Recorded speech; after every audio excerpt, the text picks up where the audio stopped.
Isang pulis sibak sa pwesto matapos mapatunayang sangkot sa illegal gambling. Habang dalawang pulis naman na sangkot sa illegal na gawain, pinaghahanap naman ng PNP Counterintelligence Task Force. Nagbabalik si Eunice Samonte live. Eunice?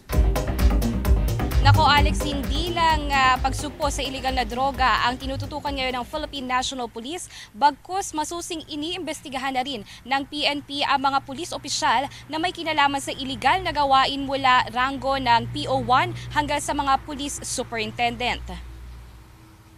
Base sa pinakuling datos ng Counterintelligence Task Force o PNP-CITF na responsable sa pag-iimbestiga sa kapulisan, umabot na sa 1,069 ang bilang ng mga pulis na sangkot sa illegal na gawain kung saan 227 dito ay mga police commissioned officer at 842 naman ang non-commissioned officer.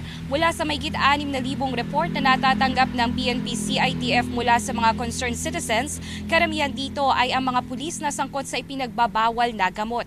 Ayon kay Senior Superintendent Jose Chiquito Malayo ng CITF, karamihan sa mga pulis na ito ay kung hindi user, protector naman at sangkot sa mga extortion na mga nahuhuling gumagamit ng illegal na gamot at karamihan nga dito ay mula sa NCR. Kahapon naman isang pulis mula sa Quezon City ang arestado matapos mahuli sa akto na nagpapalaro at nagpoprotekta sa illegal na pagsasabong o yung illegal cockfighting.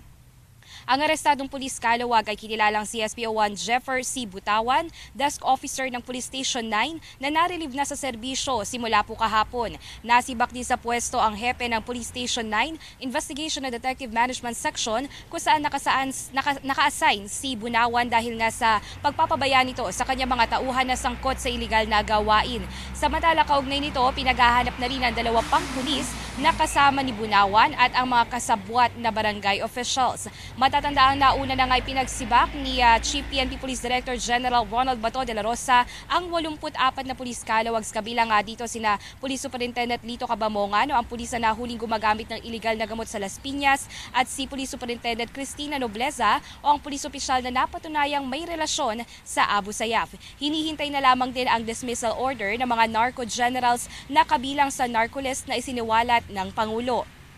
Naniniwala naman ang buong PNP na sa ginagawang internal cleansing sa kanilang organisasyon ay mas magiging epektibo ang paglaban sa kriminalidad at droga, lalo pat 27% na rin ang ibinaba ng crime rate ng bansa kumpara nitong nakaraang taon.